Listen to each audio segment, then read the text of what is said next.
But I will tell you a little bit about this painting. I used to take, and I still do, I would take art classes as much as I can. So I would learn some techniques from some of my teachers, and this one is called a pour.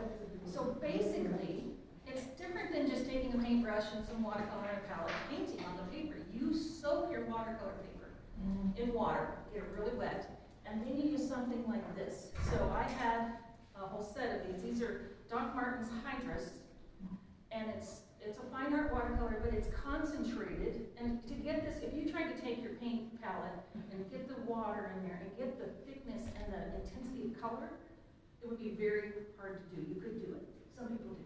But when you have these, you just use the little, drops of it on that wet paper, and it flows across the paper.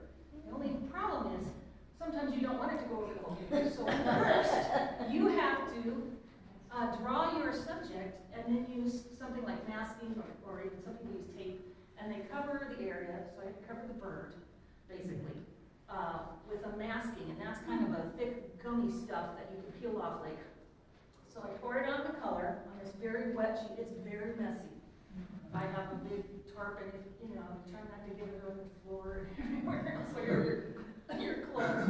But anyway, so I managed to get it on there, kind of just as intense as I could, not still really knowing how it was going to work out, things like grass and that kind of thing. But once I did that, then you have to let it dry, and it takes a while because it's really wet paper. And then I go ahead and start painting the bird. And I did leave some whites on the bird, but then I used some, it's another product by Doc Martin that is a white, and it's allowed in watercolor society. And so I added some white, and then I was able to get some grasses in here by kind of using what was already there.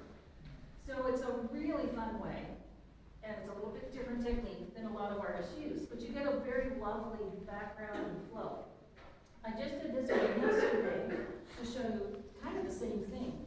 So this little paper was wet, and I dripped the drops down this way and let them go that direction. And the paper was pretty wet, so it accepted it. I had to let it dry, and then I just used one color to do most of the rest of this little landscape.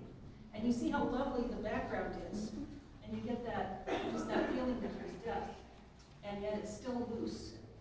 And my other